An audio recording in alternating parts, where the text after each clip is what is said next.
ಮೂರು ವಿಧಾನಸಭಾ ಕ್ಷೇತ್ರಗಳ ಚುನಾವಣಾ ಫಲಿತಾಂಶ ಏನು ಹೊರಬಿದ್ದಿದೆ. ಇದರಲ್ಲಿ ಜೆಡಿಎಸ್ ತೀವ್ರ ಮುಖಭಂಗವನ್ನು ಅನುಭವಿಸಿದೆ. ಇದಕ್ಕೆ ಸಂಬಂಧಪಟ್ಟಂತೆ ಜೆಡಿಎಸ್ ಸರ್ವೋಚ್ಚ ನಾಯಕ ದೇವೇಗೌಡ ಈಗ ಸುದ್ದಿಗೋಷ್ಠಿಯನ್ನು ವೀಕ್ಷಿಸಿ. His fraudulent majority. Why? How many times he has to give an opportunity? That sword is already there on 15 members. Is it not an unconstitutional the issue which has been done by the leader of the House authorizing the Speaker to remove 15 members? In Lok Sabha also, if anybody has to be punished, it may be punished for a day. They may name the member to go out.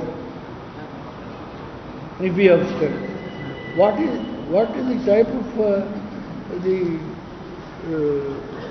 the decision he wants to take through the Speaker by authorizing the Speaker? All these things, the most experienced, the governor has to exercise his constitutional powers without giving further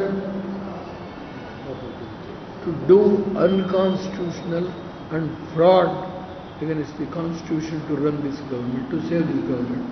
Sir, what about the contribution of Speaker? Speaker, I don't want to use any strong language. If he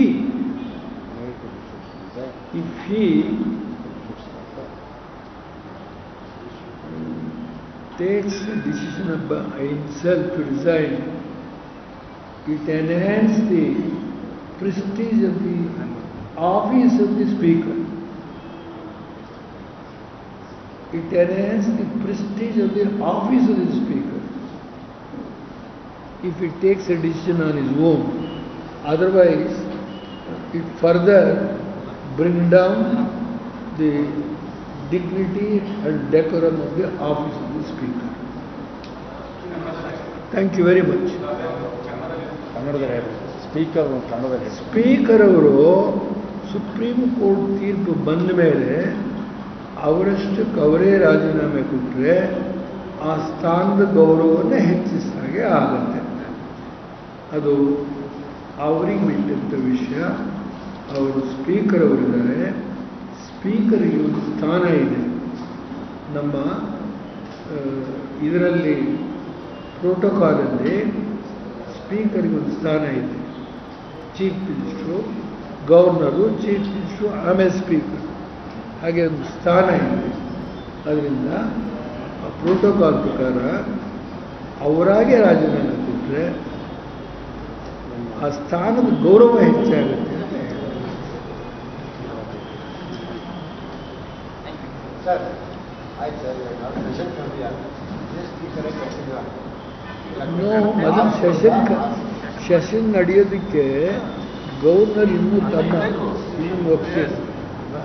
ಆಮೇಲೆ ಅದೇನಾಗುತ್ತೆ ನೋಡಿ, ಅದೆಲ್ಲ ಶಾಸಕರೇ ಸೇರಿದೆ.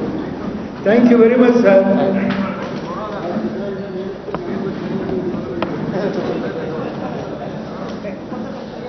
ಇದು ನನ್ನ ಹತ್ರ ಇಟ್ಕೊಂಡಿದ್ದೀನಿ, ಇಲ್ಲೇನೇನು ಬರೆದವ್ರೆ ಓದಿದ್ದೀನಿ, ಅದೆಲ್ಲ ಹೇಳಲಿ. ನಾನು ಹೇಳಬಾರ್ದು, ನನ್ನ ಕೈಲಿದೆ. ಇಲ್ಲ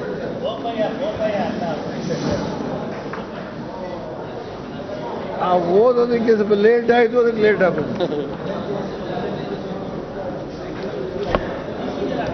ಸ್ವಲ್ಪ ಕಾಫಿ ಕೊಡ್ತೀಯಪ್ಪ? ಸುಡೋ ಕಾಫಿ. ಬಿಸಿ ಕಾಫಿ.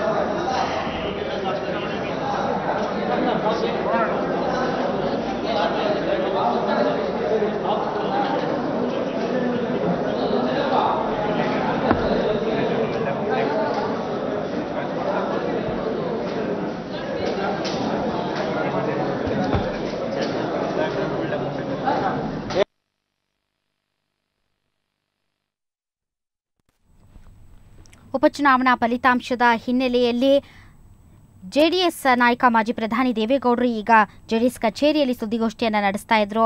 ಅವರು ಸುದ್ದಿಗೋಷ್ಠಿಯನ್ನು ನಡೆಸ್ತಾ ನೇರವಾಗಿ ಸ್ಪೀಕರ್ ಯಾವ ರೀತಿ ಕ್ರಮಕ್ಕೆ ಮುಂದಾಗಿದ್ದಾರೆ, ಯಾವ ರೀತಿ ಸುಪ್ರೀಂ ಕೋರ್ಟ್ನಿಂದ ಛೀಮಾರಿಯನ್ನು ಹಾಕಿಸಿಕೊಂಡಿದ್ದಾರೆ, ಇದಕ್ಕೆ ಸಂಬಂಧಪಟ್ಟಂತೆ ಅವರು ಆ ಸ್ಥಾನಕ್ಕೆ ಗೌರವವನ್ನು ವ್ಯಕ್ತಪಡಿಸೋದಾದರೆ ಈಗಲೇ ರಾಜೀನಾಮೆಯನ್ನು ನೀಡಲಿ, ಹಾಗೆ ಮುಖ್ಯಮಂತ್ರಿಗಳು ತುರ್ತಾಗಿ ಅಧಿವೇಶನವನ್ನು ಕರೆಯುವಂತಹ ಅಗತ್ಯ ಏನಿತ್ತು, ಯಾವ ಕಾರಣಕ್ಕಾಗಿ ಅಧಿವೇಶನ ನಡೆಸಲಾಗ್ತಿದೆ ಅನ್ನುವಂಥ ಪ್ರಶ್ನೆಯನ್ನ ಎತ್ತಿದ್ದಾರೆ. ಒಟ್ಟಾರೆ ಉಪಚುನಾವಣೆಯಲ್ಲಿ ಜೆಡಿಎಸ್ ಏನು ಹೀನಾಯ ಸೋಲನ್ನು ಅನುಭವಿಸಿದೆ, ಅದಕ್ಕೆ ಸಂಬಂಧಪಟ್ಟಂತೆ ದೇವೇಗೌಡರು ಯಾವ ರೀತಿಯ ಪ್ರತಿಕ್ರಿಯೆಯನ್ನು ನೀಡಿದರು ಅನ್ನೋದನ್ನು ನೋಡಿದ್ವಿ. ಒಟ್ಟಾರೆ ಸುಪ್ರೀಂ ಕೋರ್ಟ್ನ ತೀರ್ಪಿಗೆ ಸಂಬಂಧಪಟ್ಟಂತೆ ದೇವೇಗೌಡರು ಮಾತನಾಡ್ತಾ ಇದ್ರು. ಅವರು ಮಾತನಾಡಿದ್ದಿಷ್ಟೇ, ಸ್ಪೀಕರ್ ಬೋಪಯ್ಯ ಕಾನೂನನ್ನು ಇಲ್ಲಿ ಪಾಲಿಸಲಿಲ್ಲ, 16 ಶಾಸಕರನ್ನು ಅನರ್ಹಗೊಳಿಸುವಂಥದ್ದು ಸಂವಿಧಾನ ಬಾಹಿರವಾಗಿತ್ತು, ಕಾನೂನಿಗೆ ವಿರೋಧವಾಗಿತ್ತು. ಒಟ್ಟಾರೆ ಅವರ ಮನೆಯ ಗೋಡೆಗಳಿಗೆ ಏನು ಅನರ್ಹಗೊಳಿಸಿರುವಂತಹ ಒಂದು ಶೋಕಾಸ್ ನೋಟಿಸನ್ನು ನೀಡಲಾಗಿತ್ತು, ಆ ಒಂದು ಕ್ರಮ ತಪ್ಪು, ಅದು ಸರಿಯಲ್ಲ ಅಂತ ಪೀಠ ಅಭಿಪ್ರಾಯವನ್ನು ವ್ಯಕ್ತಪಡಿಸಿತ್ತು. ಈ ಪ್ರಕರಣದಲ್ಲಿ ಸಹಜ ನ್ಯಾಯ ಪಾಲನೆಯಾಗಿಲ್ಲ, ಸ್ಪೀಕರ್ ಸರಿಯಾಗಿ ಕಾರ್ಯನಿರ್ವಹಿಸಿಲ್ಲ ಅನ್ನುವಂಥ ಆಕ್ಷೇಪವನ್ನು ವ್ಯಕ್ತಪಡಿಸಿತ್ತು. ಇದಕ್ಕೆ ಸಂಬಂಧಪಟ್ಟಂತೆ ದೇವೇಗೌಡರು ಕೂಡ ಮಾತನಾಡಿದರು.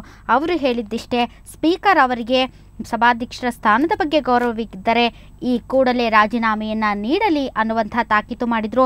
ಅದೇ ರೀತಿ ಏನು ಅಧಿವೇಶನವನ್ನು ನಡೆಸಲಾಗ್ತಾ ಇದೆ, ಇಷ್ಟು ತುರ್ತಾಗಿ ಅಧಿವೇಶನ ಕರೆಯುವಂತಹ ಔಚಿತ್ಯ ಏನಿತ್ತು, ಯಾವ ಕಾರಣಕ್ಕಾಗಿ ಅಧಿವೇಶನ ನಡೆಸಲಾಗ್ತಾ ಇದೆ ಗೊತ್ತಾಗ್ತಿಲ್ಲ ಅನ್ನುವಂಥ ಮಾತನ್ನು ಹೇಳಿದ್ದಾರೆ.